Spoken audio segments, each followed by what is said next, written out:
आज आपण कोथिंबिरीच्या वड्या तयार करणार आहोत। त्यासाठी कोथिंबीर निवडून बारीक चिरून घेतलेली आहे।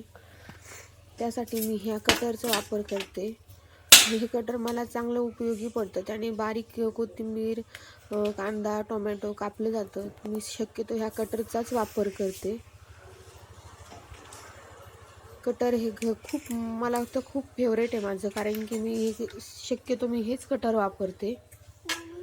बारीक चिरलं जातं त्याने। त्यामध्ये आपण ओवा, जिरे, थोडीशी हळद, तिखट आणि थोडासा काळा मसाला घेणार आहोत आणि मीठ घेणार आहोत आपल्या अंदाजानुसार। हे सर्व प्रमाण आपण घेणार आहोत। त्यामध्ये मी बेसन पीठ टाकलेले आहे 4 चमचे। 4 चमचे मी बेसन पीठ त्याच्यामध्ये धुवून घेतल्यानंतर कोथिंबीर त्यामध्ये थोडं जरी कमी पडलं तर वरून टाकायचं आहे। चवीला बाजरीचे पीठ टाकायचं आहे, त्यामुळे चव छान येते। आणि हे तर सर्व आपण तिखट मीठ त्यात टाकणार आहोत आणि थोडंसं मी त्याच्यामध्ये हे पण टाकणार आहे, थोडीशी सोडा टाकणार आहे आणि ते सगळं मिक्स करून घेणार आहे। आपण एका कढईमध्ये पाणी तोपर्यंत गरम करायला ठेवायचं आहे। त्यानंतर हे पीठ मळून अशा प्रकारे वड्या करून घ्यायच्या आहे।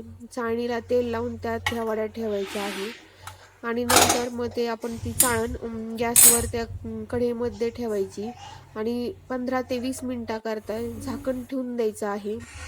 15 ते 20 मिनिटानंतर झाकण उघडून पाहायचं आहे। मस्तपैकी त्या वड्या अशा फुलतात, चुरा पडतात, त्या हिशोबाने आपण पाहायचं आहे त्याला। नंतर ह्या अशा थोड्या थंड झाल्या की बाजूला होतात आणि बारीक असे काप करून घ्यायचे आहेत त्याचे। कढईमध्ये तेल गरम करून आपण ते बारीक केलेले काप तळून घेणार आहोत। तळून मंद गॅसवर गुलाबी रंग होईपर्यंत आपण ते काप तळून घ्यायचे आहेत। छानपैकी कुरकुरीत होतात व जाळीही सुंदर पडते। जाळी सुंदर पडते याला। खूप छान लागतात, ह्या कुरकुरीत लागतात कोथिंबीरच्या वड्या। अशा प्रकारे जर करून पाहिल्या तर चव पण छान येते आणि सुंदरही लागतात। एकदा तुम्ही हा प्रयोग करून पहा।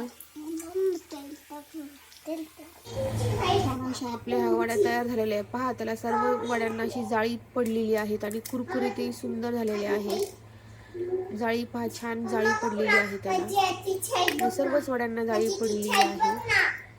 आपल्या अशा प्रकारे सर्व वड्या तळून घ्यायच्या आहेत। पहा, मी सगळ्या वड्या तळून घेतल्या आहे। सगळ्या एकसारख्या रंगावर तळून आपल्या वड्या तयार।